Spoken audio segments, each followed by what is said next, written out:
Hi, Mega Moms. Hope you're having an awesome Valentine's Day today. So I'm a week behind in my book report, and I just want you guys to know I still read a book last week, or I should say I read most of a book last week, and then I stopped in the middle of it because my new book from Rachel Hollis came in, Girl, Wash Your Face, and I just had to stop everything I was doing to read it because I was super excited about it.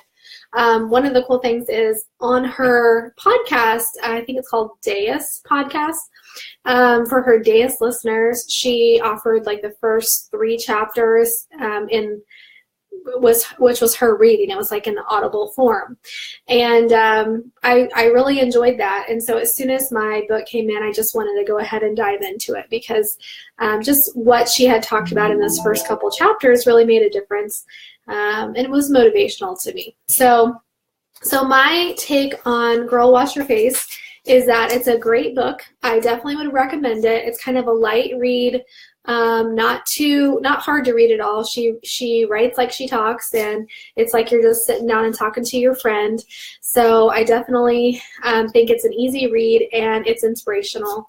I think it applies to us as real estate moms because we all kind of go through the same struggle whenever we are in business for ourselves. You know, we have the mom guilt. We have the how can I balance my life and work, and how can I do everything? And she really kind of breaks it down. And one of the really all of the chapters pretty much, I'm like, oh yeah, that's so me. You know, every chapter was very good, but the way she broke it down was the lies that she tells herself. So I'm just going to tell you some of the chapters. So number 1 was the lie, something else will make me happy. And kind of trying to find happiness outside of yourself and outside of just looking for someone else to control and make you happy instead of looking for that in yourself and doing what you need to make yourself happy. And I thought that was a really good chapter. The second one was the lie, I'll start tomorrow. Who can relate to that? Give me a like or heart or comment below if you have been there, because I know I have. Especially with us as realtors, we're always hearing, well, you should try this, you should do this pop-by gift, or you should do this program, or you should try this Facebook ad, or you should post this meme on your Facebook page.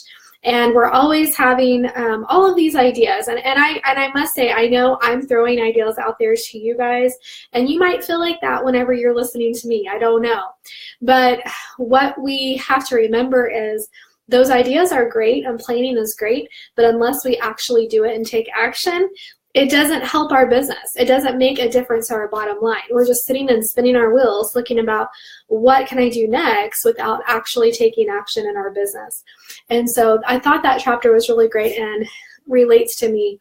And she broke it down not just in business, but like struggle I have is like dieting, or not just dieting, not that I want to be like rail thin or anything, but just eating healthy. You know, I keep saying, oh, tomorrow I'll start not eating sugar, tomorrow I'll, eat more vegetables or salad or whatever. I mean, you name it. I'll start the Atkins diet, or I'll start the keto diet, or Trim Healthy Mama.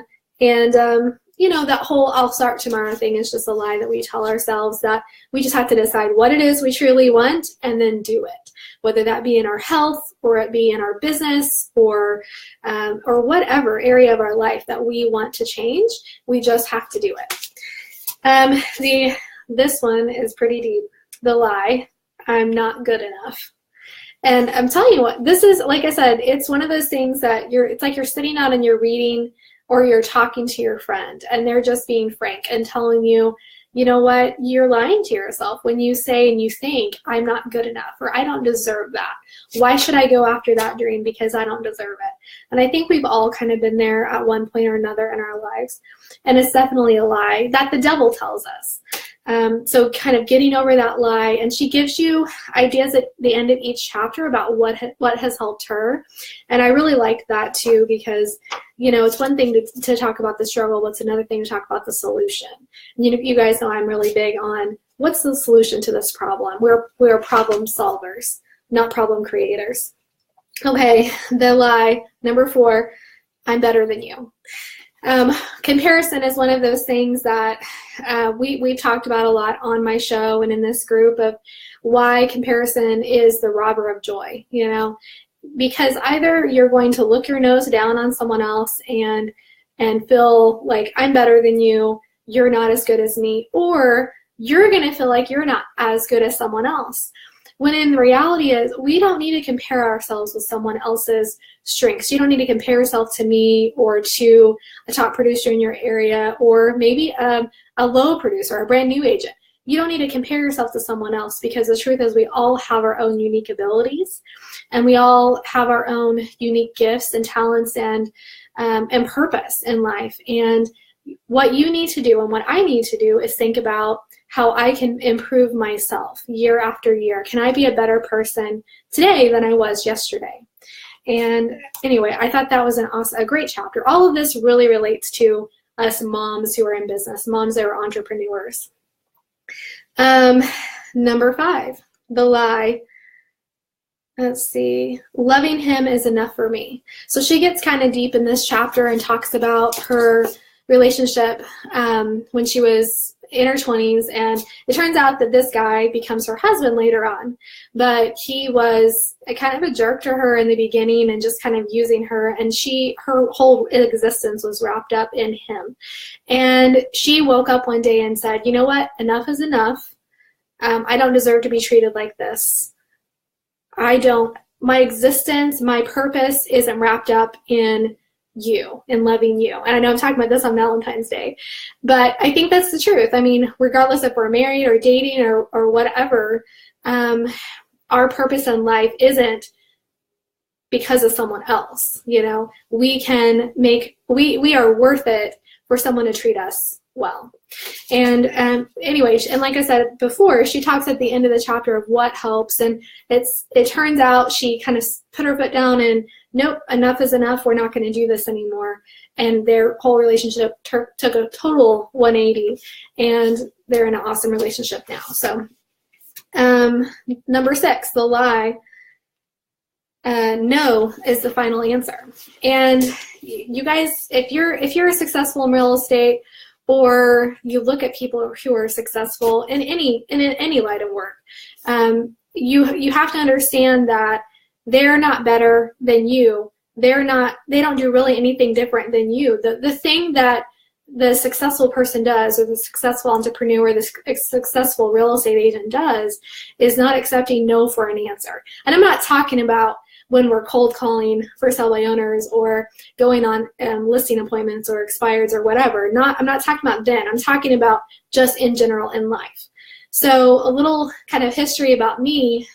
I've been licensed for 16 years, as you guys know, and I had ups and downs in real estate. There was about 5 year span that I really didn't do hardly anything at all. And I decided one day, I'm going to do this. This is my full-time job. I'm going to treat it like a business. And everything totally changed for me. Well, I didn't have a track record to prove that. I had 5 years that I had wasted and did other things, other occupations even. So when I decided to do this, I didn't have the confidence of my family, of my coworkers, of the real estate commission. I was getting my broker's license, and you had to have so many points. And I was short, I think, by like 2 points, and they could have granted it and let me go ahead and proceed. But they told me no. They said, no, you can reapply. And I actually went to the real estate commission and stood in front of the commissioners, and I said to them, if you say no, I'm going to be back. It's not a matter of if I'm going to become a broker, it's going to be when. And I actually opened my brokerage 6 months before I became a broker, because I was not willing to let them tell me no. And I think that's what sets someone who's successful apart, is not letting someone else tell you what your dreams or how big your dreams can be. And I think she says something very similar in the book. No one else can tell you, has the right to tell you how big your dream is, or how big your dream can be. And so powerful, you don't have to accept no for an answer. So that was a great chapter. I love that chapter. Okay, now this one, She gets a little bit detailed, and I'm probably not going to talk a lot about it. But she's number 7, the chapter number 7, the lie, I'm bad at sex. So that is one of the chapters in her book. And if you're married, it's a really good chapter about how it's important in marriage to have that good relationship and not let yourself not let that lie intimidate you, getting over it. So she gives you some ideas and tips. So I'm not going to really go into detail on that one. Number 8, I don't know how to be a mom. I don't know how to be a good mom, actually. No, I don't know how to be a mom. That's what it says. The lie, I don't know how to be a mom. So we all have that anxiety of, are we doing what we should for our kids? Maybe we should be just stay-at-home moms, and maybe I should devote all of my attention to my kid. Hey, Margot. And not that we shouldn't, pay attention to our kids, or that we shouldn't put them first in our lives. And I'm not saying that, but I think that we are way too hard on ourselves about how about being a mom and what that means. You are the best mom for your kid. God gave you to your kid. Do the best job you can for that. And I don't know. I just think we're all too hard on ourselves. And also she talks a lot about judging each other, and like the stay-at-home moms, for example, judging the people that go to work, the moms that go to work, or the work-at-home moms judging the stay-at-home moms, or, we all kind of it's just like we gang up on each other. And that's one of the reasons I wanted to start this Real Estate Mega Mom page, so we could come together. I mean, we are all similar in our work, but we can come together without judgment and encourage each other, and we can be the best agent and the best mom, because obviously being a mom is our highest calling. God entrusted us with our kids, and so that should be number 1. But being a great mom doesn't mean that you have to be a bad realtor. You can be great at both. So that was a good chapter. Number 9, the lie. Oh, okay. Sorry, I read that wrong. So number 8, I don't know how to be a mom. Number 9, I'm not a good mom. So she kind of goes in deeper on that. Number 10, or chapter 10, the lie, I should be farther along by now. Who can resonate with that? Do you guys feel like that sometimes? You look at everyone else, and you look at, maybe you're looking at my success, or you're looking at someone in your office success, and you think, wow, I should be there already. Why am I not? And you're down on yourself because of it. But what you don't know is all of the struggles that person or me, what we've gone through to get to this point. Nobody is a success overnight. And if they make you think they are, they're deceiving you, really.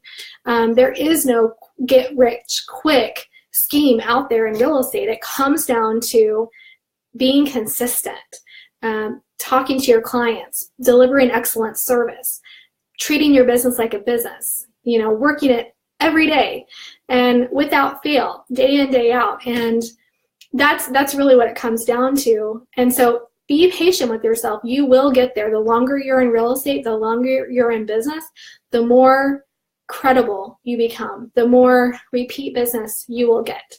So be encouraged. Don't worry about where you think you should be. Just focus on where you're at right now and how you can get farther. Number 11, the lie, other people's kids are much cleaner, better organized, or more polite than mine. And we all see the best of the best on Facebook and Instagram of everyone else's kids, and we think about how, well, man, their kid's a lot better than mine, or man, they made their kids cupcakes for Valentine's and I only gave mine kids Skittles, which that's God's honest truth. We got a little Skittles bag. I didn't do anything super cute, and just, it comes back to the whole comparison thing. The truth is their life probably has just as many flaws as mine does. So, comparison gets us nowhere. Number 12, and this is another kind of deep chapter. The lie, I need to make myself smaller. And what she was referring to there is she went to a conference, which I think was Tony Robbins, but she didn't say that in the book. But the speaker said, think about your parents and who did you want affection from more? Not who did you get affection from more, but who did you want affection from more. And for her, that was her dad. And then he said to think about, how did you earn that affection from them? Like, what did you feel like you had to do to get it? And for her, and she explains the story, she had to be good. She had to become quiet and just be basically seen and not heard, just be perfect. And I think the whole premise of the chapter is you don't have to shrink down and make yourself nothing to make someone else feel comfortable. You just need to be you, comfortable in your own skin, own who you are. And really, when you're branding yourself and you're on your Facebook page and you're trying to get people to want to do business with you, they do business with people they know, like, and trust, right?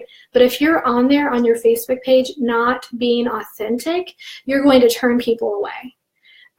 You will attract the people you're supposed to attract if you are just wholeheartedly you.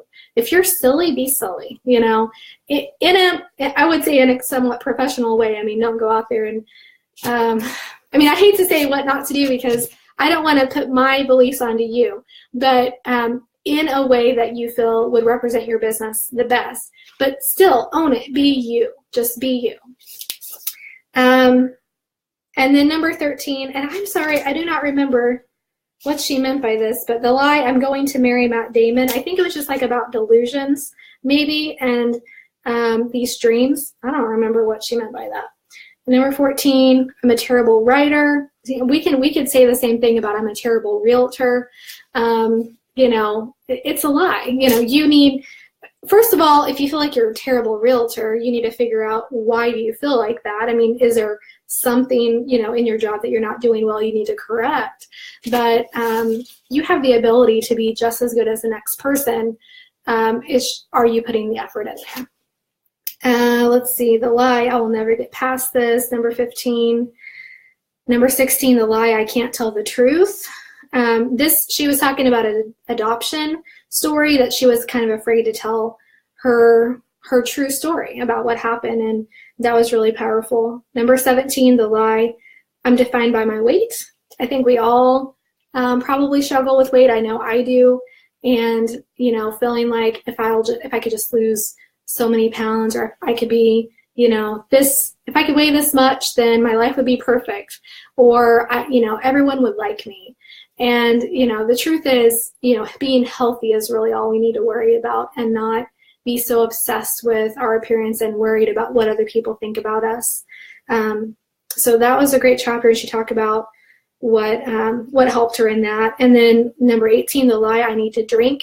So she struggled with alcoholism, and but I think that could come into play with anything. Maybe it's not alcohol, maybe it's just any kind of addictive something that you have to use to cope and to make yourself feel good, and a crutch, maybe that's a better word for it.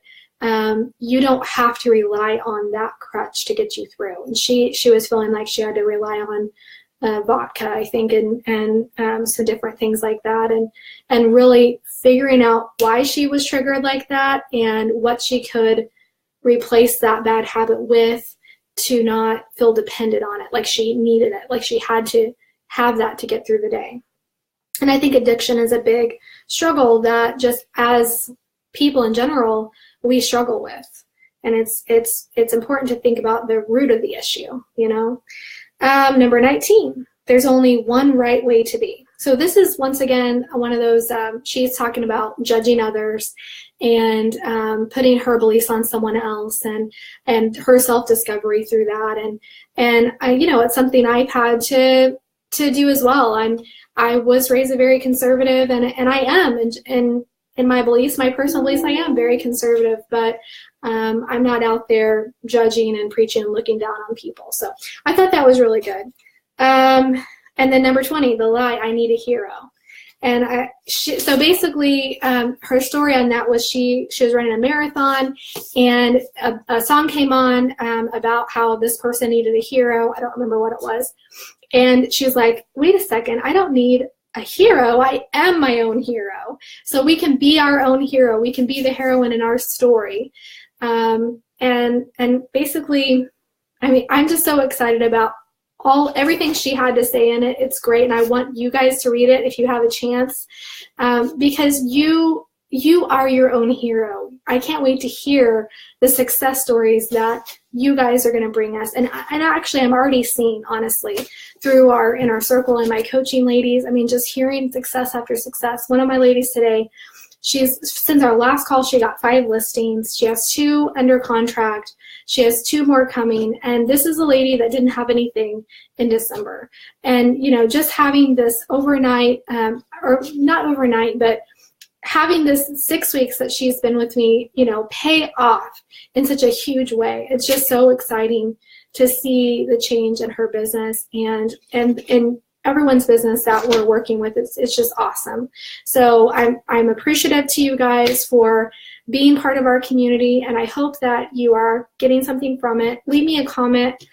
Tell me how Mega Moms is helping your life. Let me know what book I should read next.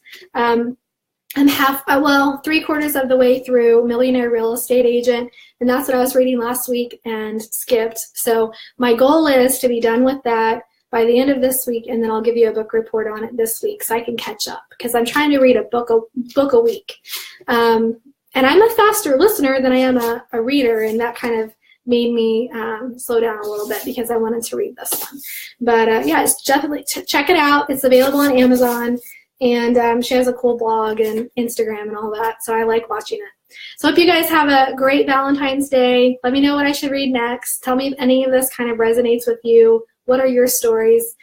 How can you help shed some light on this for others in our group? Is at 7L, is that like 7 levels of communication, Margot? If it is, it's on my list, and I'll just go ahead and I'll do that one next. I think that's great. You know, a couple weeks ago I did the,